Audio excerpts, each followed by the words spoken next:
खबरों में आगे बढ़ते हैं। दिल्ली स्थित कॉन्स्टिट्यूशन क्लब ऑफ इंडिया में International Human Rights and Crime Control Organisation द्वारा हिंदुस्तान में ह्यूमन राइट्स पर काम करने वाले लोगों को राष्ट्रीय गौरव सम्मान से नवाजा गया है। इसी कड़ी में वरिष्ठ पत्रकार संजय श्रीवास्तव को पत्रकारिता के क्षेत्र में उनके द्वारा ह्यूमन राइट्स पर किए गए काम को देखते हुए राष्ट्रीय गौरव सम्मान से सम्मानित किया गया। उत्तराखंड से पत्रकारिता के क्षेत्र से संजय श्रीवास्तव का चयन किया गया है। आपको बता दें कि इस कार्यक्रम में मुख्य रूप से नरेश बंसल, राष्ट्रीय सह कोषाध्यक्ष एवं राज्यसभा सांसद केसी त्यागी, राष्ट्रीय सलाहकार जेडीयू एवं राज्यसभा सांसद लोकपाल सिंह, पूर्व न्यायाधीश नैनीताल हाईकोर्ट संजय सिंह, पूर्व कमिश्नर दिल्ली पुलिस और राष्ट्रपति द्वारा सम्मानित Rajendra Kapoor senior chief warden civil defence मौजूद रहे। इस दौरान International Human Rights and Crime Control Organisation के चेयरमैन मोहित नवानी ने यह बात की जानकारी भी दी है कि हर वर्ष human Rights and Crime control को लेकर जागरूकता अभियान चलाने वाले और कार्य करने वालों को पूरे देश से चयनित कर सम्मानित किया जाता है। इस अवसर पर संजय श्रीवास्तव ने यह भी कहा है कि यह सम्मान आपको और जिम्मेदार बनाता है और साथ ही कुछ और करने की प्रेरणा भी देता है।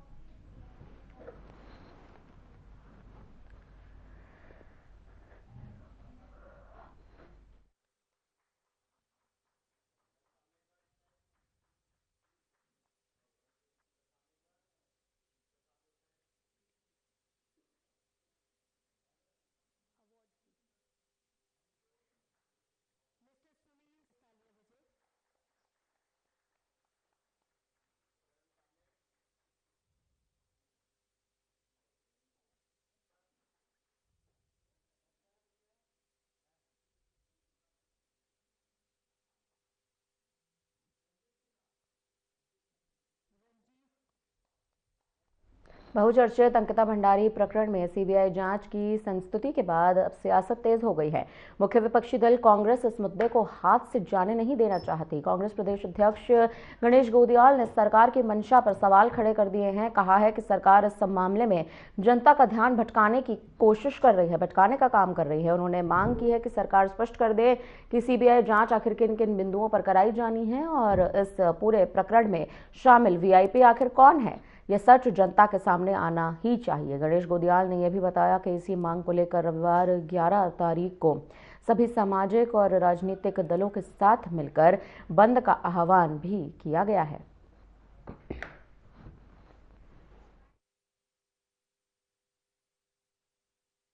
हमने तमाम राजनीतिक दलों ने और सामाजिक संगठनों ने इस बंद का आह्वान किया है और हमने ये कहा कि हमारे सब लोग, कांग्रेस पार्टी के भी सब लोग और साथ में मैंने तमाम लोगों को, समाज के सभी वर्गों को, स्कूल्स, कॉलेजेस और व्यापारिक संस्थान और जो व्यापार मंडल होते हैं पहाड़ों में, छोटे छोटे बाज़ारों में, पूरे राज्य के व्यापार मंडल, सबसे हमने ये उम्मीद की है कि सब लोग शांतिपूर्ण बंद में सहयोग करें, बंद रखें और सरकार को इस तटस्थ जांच के लिए, पारदर्शी जांच के लिए मजबूर करें।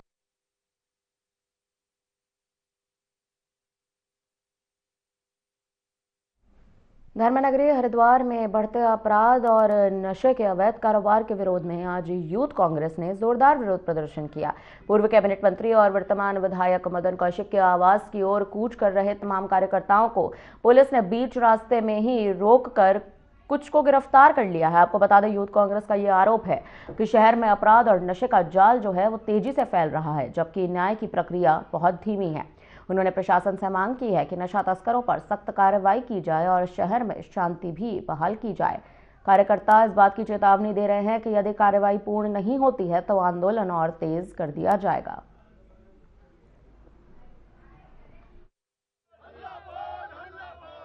जो शहर में गली गली में सूखे नशे का व्यापार दिन पर दिन बढ़ता जा रहा है, आज यूथ कांग्रेस के हमारे जिलाध्यक्ष ने मुख्य विधायक, जो स्थानीय विधायक मदन कौशिक के घर के घेराव का कार्यक्रम रखा था और हमारी ये मांग है कि ये जो नशे की चपेट में आकर युवा आत्महत्या और हत्या होने को मजबूर है वो रुकना चाहिए। 25 साल के शासन में कोई भी ऐसी उपलब्धि नहीं बिना पा रहे हैं हमारे स्थानीय विधायक मदन कौशिक जी, जिससे जनता का भला हो।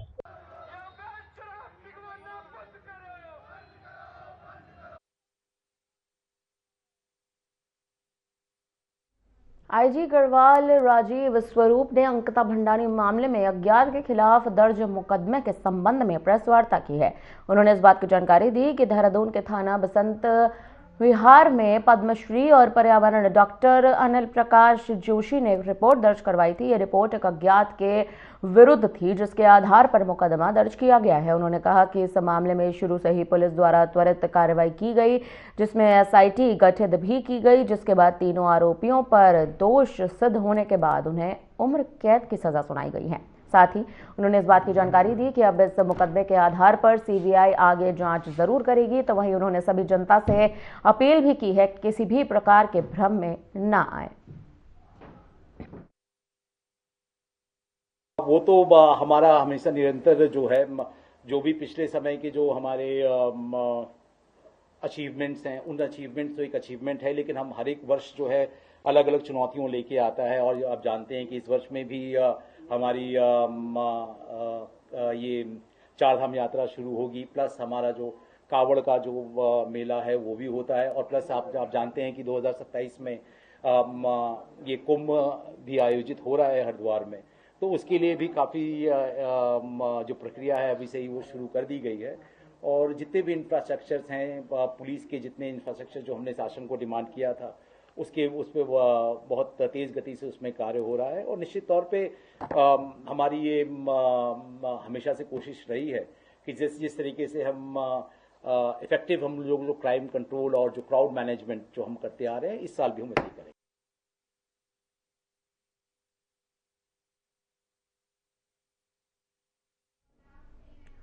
केंद्र सरकार द्वारा मनरेगा का नाम बदलकर जी राम जी रखने के फैसले का कांग्रेस लगातार विरोध कर रही है। जिलाध्यक्ष संजय किशोर का कहना है कि ये योजना खत्म करने की मंशा है, और वहीं कांग्रेस के कार्यकर्ता ग्राम स्तर पर जाकर लोगों को जागरूक भी करेंगे। आपको बताते चले कि उन्होंने ये भी कहा है कि नाम बदलने के साथ योजना के प्रावधान भी बदल दिए गए हैं, जिससे लोग बेरोजगार होते जा रहे हैं।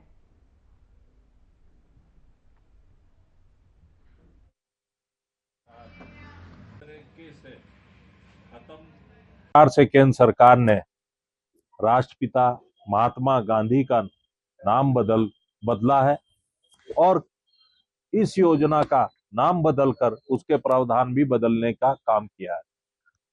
मनरेगा योजना जब मनमोहन सिंह जी की सरकार में आई तो ये निश्चित गारंटी योजना 100 दिन का लोगों को देने का काम करती थी, और जितनी भी डिमांड होती थी उस डिमांड पर कोई भी अवरोध नहीं होता था। उस डिमांड के अनुसार काम को देने का काम किया जाता था। उसके लिए किसी भी बजट की कमी की बात भी नहीं की जाती थी, और उसको कोई नहीं देखता था। ग्राम स्तर से ही उसकी स्वीकृतियां सब हो जाती थी। लेकिन आज कहीं ना कहीं देखा जा रहा है, जिस प्रकार से नाम बदला है, नाम में उलझाकर ये उस योजना को समाप्त करके उन गरीब लोगों को जिनको रोजगार मिलता था उनका रोजगार छीनने का काम करने की तैयारी कर रहे हैं। तो आज कांग्रेस के लोग सब एकजुट होकर हमारे एआईसीसी द्वारा और पीसीसी के दिशा निर्देश पर मनरेगा बचाओ अभियान के तहत आज यहाँ पर प्रेस का आयोजन किया गया। उन दिनों हम रोजगार नहीं देंगे, और उस 125 दिन में उन्होंने ये कहीं नहीं कहा कि अगर हमने उनका रजिस्ट्रेशन यहाँ पर पत्रकार वार्ता में आप सभी मेरे मंत्री के पत्रकार बंधु। हरिद्वार क्षेत्र में जंगली हाथियों की लगातार मूवमेंट को लेकर वन विभाग सतर्क हो चुका है, और आबादी वाले इलाकों में उनकी गतिविधियों के बाद अब एहतियाती कदम जो हैं वो यहां पर उठाए जा रहे हैं। आपको बता दें, इसी कड़ी में क्षेत्रीय वन अधिकारी ने इस बात की जानकारी भी दी है कि वन विभाग स्थिति की निरंतर मॉनिटरिंग कर रहा है, तो वहीं आवश्यकता अनुसार जरूरी कदम भी यहां पर उठाए जा रहे हैं। हाथियों की आवाजाही पर कड़ी नजर भी रखी जा रही है, और टीमों को सक्रिय रखने के लिए भी कहा गया है।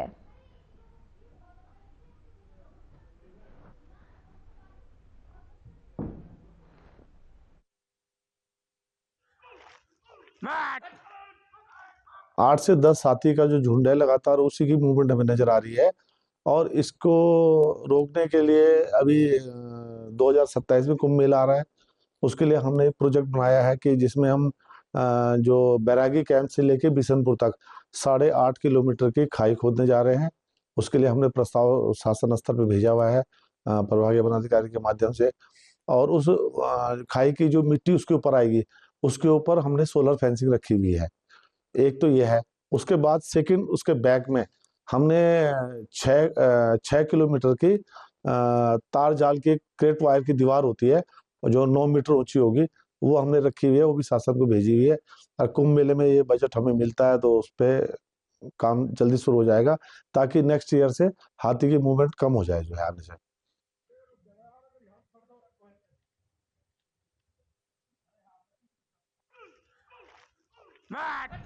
सरोवर नगरी नैनीताल में एक बार फिर से घर घर से कूड़ा उठाने के नाम पर पर्ची काटकर रुपया वसूली का मुद्दा चर्चाओं में आ चुका है। वर्ष 2023 के बाद ये जन दोबारा जाग चुका है। स्थानीय लोगों का आरोप है कि पहले भी कूड़ा उठाने के नाम पर वसूली तो की गई थी, लेकिन घरों से कूड़ा एक दिन भी नहीं उठाया गया।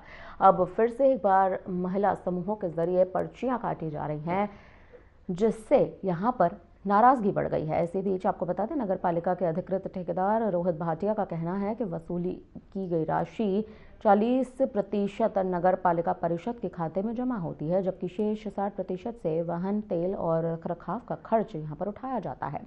सवाल ये उठ रहे हैं कि क्या इस बार वास्तव में घर घर से कूड़ा उठेगा या फिर पहले की तरह केवल वसूली तक ही मामला सीमित रह जाएगा।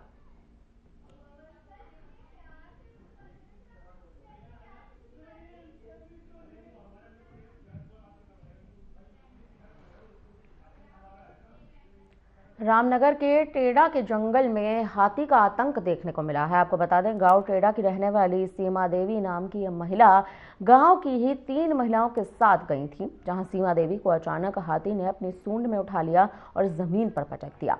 बाकी 3 महिलाओं ने शोर मचाया, हाथी को भगाने की कोशिश की गई, लेकिन हाथी की आवाज से महिलाएं बुरी तरह से डर गई और वहां से भाग गई।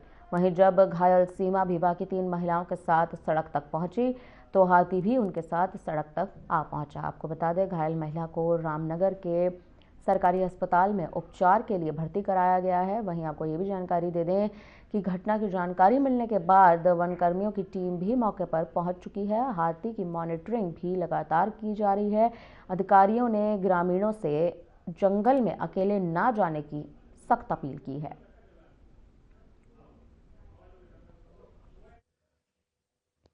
नाम है आपका? मेरा नाम सीमा देवी है? सीमा देवी। कहाँ रहती हैं आप? टेड़ा गांव। आज जंगल गई थी, क्या हुआ? हाँ, जंगल जा ही रहे थे हम, जब तक हम लकड़ी ऐसी सामने वैसे बना भी नहीं रखे थे, हम जाते ही उसने सामने से हाथी आया। हाथी ने, हम 4 जने थे, हमने कहा वो है जंगली जानवर, समझा हमने पहले जड़ा चितल और समझा हमने। जब तक इतना ही बोला हमने हाँ करा उसके लिए, तब तक वो सामने से काला हाथी था, वो सामने से ही उसने मेरे पे वार कर दिया। मैं जाते ही उसने मेरे को सूंड से ऐसे पकड़ नीचे पटक दिया जोर से। जब तक वो पैर ऐसे रख रहा था मेरे को, उसने नीचे लेटा दिया था।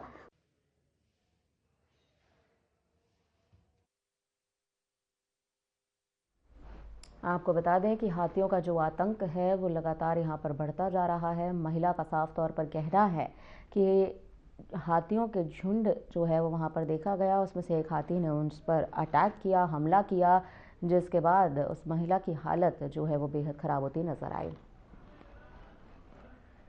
सीएम पुष्कर सिंह धामी के निर्देशों के क्रम में जनपद में जन जन की सरकार जन जन के द्वार अभियान के अंतर्गत न्याय पंचायत पीपली में जन सेवा शिविर का आयोजन किया गया है। आपको बता दें, विकास खंड डूंडा की न्याय पंचायत पीपली के राजकीय इंटर कॉलेज थाती धनारी में विधायक गंगोत्री सुरेश चौहान की अध्यक्षता और जिलाधिकारी प्रशांत आर्य की उपस्थिति में जन समस्याओं की सुनवाई की गई। इस शिविर में विभिन्न विभागों द्वारा सहभागिता करते हुए आम जनमानस की समस्याओं को भी सुना गया और उनका मौके पर ही निस्तारण भी किया गया। वहीं आपको जानकारी देते चले, न्याय पंचायत पीपली में आयोजित शिविर में कुल 83 लिखित शिकायतें दर्ज कराई गई हैं, जिनमें से विधायक सुरेश चौहान व जिलाधिकारी प्रशांत आर्य की उपस्थिति में करीबन 63 शिकायतों का निस्तारण मौके पर ही कर दिया गया है। वहीं आपको बताते चले कि शेष जटिल समस्याओं के लिए संबंधित विभागों को त्वरित कार्रवाई के निर्देश भी दिए गए हैं।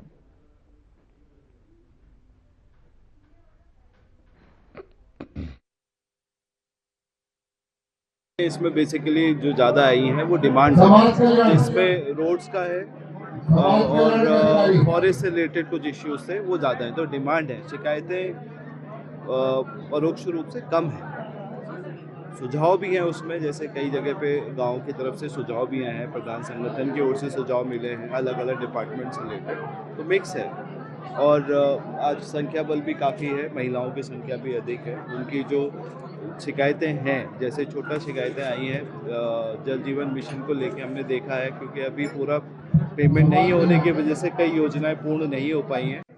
देखिए, जन जन की सरकार, जन जन के द्वार, हमारे प्रदेश के यशस्वी मुख्यमंत्री का जो थीम था, इसके पीछे ये था कि, और हमारी सरकार का जो सूचना था कि सरकार के जो हमारे तमाम अधिकारी हैं वो जनता के बीच जाएंगे और जनता की समस्याओं का निराकरण वहीं पे होगा।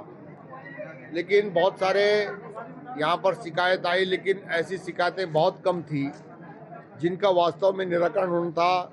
चाहे वो किसान सम्मान निधि वाली बात थी, चाहे हमारे तमाम जो स्टॉल लगे उनसे लाभ लेने वाली बात की, जो जन कल्याणकारी योजना है उनसे संबंधित आधार कार्ड, ऐसा नहीं कि आधार कार्ड यहाँ पे उसके बनाने की जो है प्रक्रिया, और काफ़ी लोगों ने उसका लाभ भी लिया, समाज कल्याण से संबंधित हैं। लेकिन यहाँ पर लगभग वही योजनाएं जिनको हम हमेशा प्रस्ताव देते हैं कि सड़क बननी चाहिए, डामरीकरण होना चाहिए, और मैक्सिमम मुझे पूरी धनारी के बारे में जो है पूरा जो खाका है उस मुझे पता है कि कितनी सड़कों का डामरीकरण हो गया, कौन सी सड़क के प्रस्ताव कहाँ भेजे गए हैं। जिस तरह से अभी हमारी मुसड़ गाँव, जिसको राज सेक्टर में उसका जो है एस्टिमेट बन चुका, शासन स्तर पर लंबित है और तत्काल उसको भी स्वीकृत कराया जाएगा।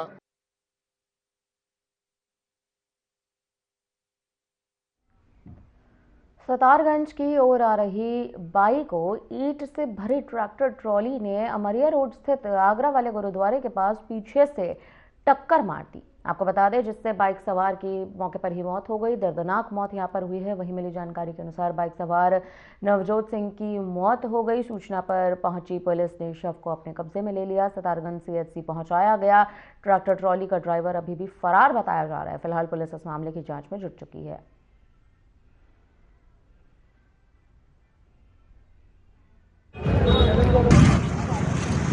रोज अपना कोचिंग करने आता था लड़का, शारदा इंस्टीट्यूट में जो अपना हेमकुंड की दुकान के सामने है। तो सर ये अपने घर से आ रहा था, तो एक ट्राली ट्रैक्टर था सर, ईंटों का भरा हुआ, तो उसने सर इसको साइड मारी है और जुट्टे के नीचे आया है सर। लड़का सर अपनी साइड में ही आ रहा था और उसने ओवरटेक करते हुए या कैसे भी सर उसके नीचे आ गया सर। 19 से 20 साल की उम्र है सर और नवदिया का रहने वाला है सर। नवदिया के रहने वाले हैं, नवदिया जेठनिया, और थाना कितना था? अमरिया, और जिला पीलीभीत। एक लड़के हैं 17 साल के हैं, वो एम्बुलेंस के साथ आए थे, अपने पिताजी के साथ आए थे और एम्बुलेंस में उनका क्रश्ड हेड था, बिल्कुल हेड की इंजरी बहुत ज़्यादा सीवियर थी। हमने ईसीजी के माध्यम से उनको डेड डिक्लेयर किया है। बाकी अभी हमने आगे पुलिस की कार्रवाई चलेगी। ये हर्रापुर के रहने वाले हैं। उनके पिताजी का नाम जसवंत सिंह है।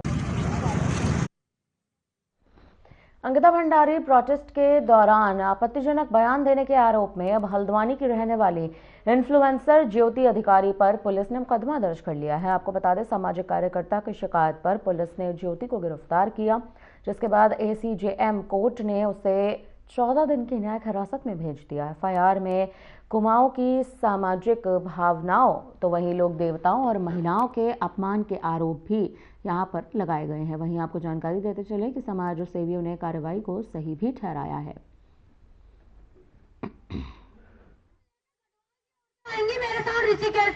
गुड मॉर्निंग दगड़ियों।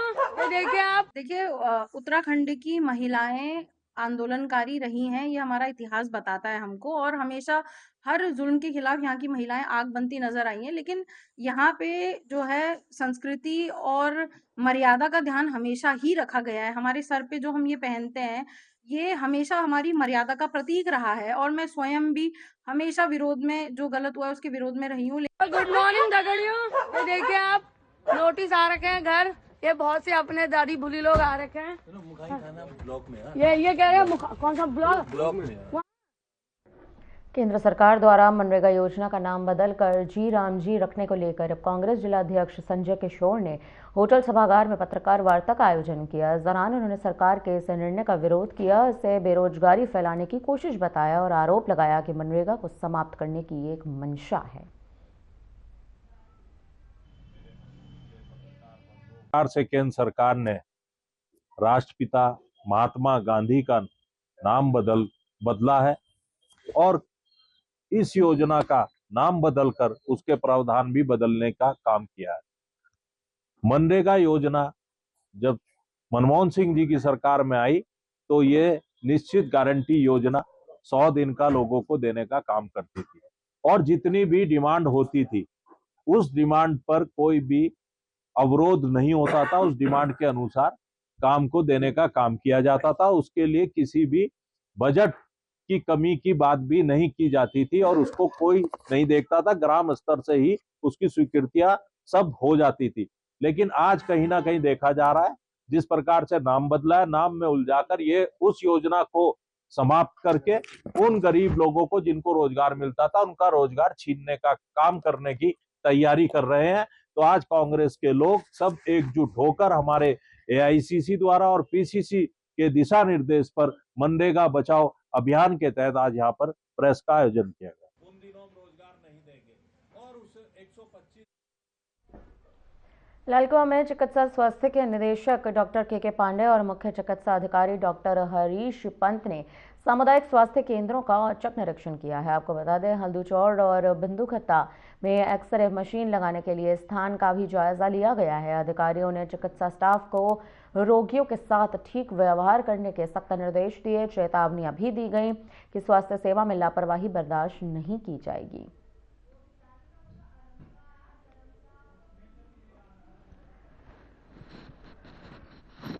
जो है वो संयुक्त निरीक्षण में आज इस एरिया के विभिन्न चिकित्सालयों में हमने निरीक्षण किया है और जहाँ तक लालकुआं का यहाँ हमने निरीक्षण किया तो यहाँ हमारे चिकित्सक जो हैं वो काफ़ी अच्छा कार्य कर रहे हैं और यहाँ में पेशेंट जो हैं वो भी अच्छी खासी संख्या में आ रहे हैं और कुल मिलाकर के जो इनका कार्य है, हमारे चिकित्सक हैं, हमारी यहाँ MOIC है डॉक्टर प्रेमलता और अन्य हमारे जो भी चिकित्सक यहाँ पे हैं, पैरामेडिकल स्टाफ है और जो भी यहाँ पे व्यवस्थाएं हैं वर्तमान में वो यहाँ की व्यवस्थाओं से हम अपने स्तर से संतुष्ट हैं और ये CMO साहब को हमारी ओर से रहेगा कि जितने भी व्यवस्थाओं में और भी सुधार हो सकता है तो अपने स्तर से प्रयास करने की कोशिश। 13 है, बाकी 17 आशय। अंकिता हत्याकांड में सीबीआई जांच की संस्तुति के बाद कांग्रेस नेता और नेता प्रतिपक्ष यशपाल आर्या का बयान आ चुका है। उनका ये कहना है कि यह सरकार की शुरुआती जांच में हुई गलतियों को मानने का संकेत है। उन्होंने वीआईपी एंगल, बुलडोजर आदेश और सबूत नष्ट करने वाले मुद्दों पर स्वतंत्रता जांच की मांग की है और ये कहा है कि सुप्रीम कोर्ट या हाई कोर्ट के सिटिंग जज की निगरानी में जांच जरूर होनी चाहिए। यशपाल आर्या ने यह भी कहा कि जब तक सवालों के जवाब नहीं मिलते न्याय अधूरा है और कांग्रेस विरोध प्रदर्शन जारी रखेगी।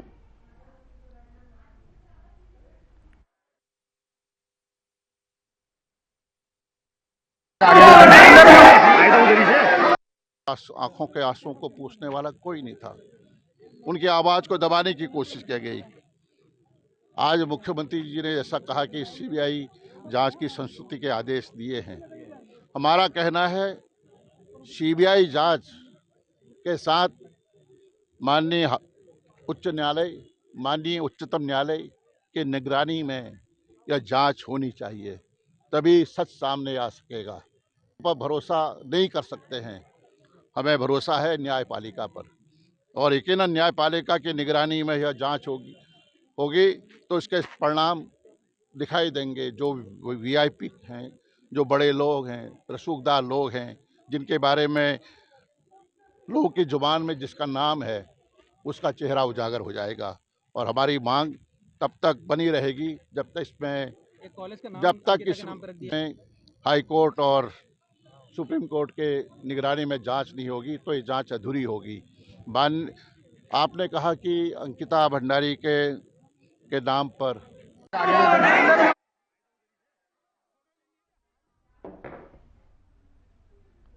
फिलहाल यहाँ पर रुकते हैं छोटे से ब्रेक के लिए। ब्रेक के उस पार खबरों का सिलसिला जारी रहेगा।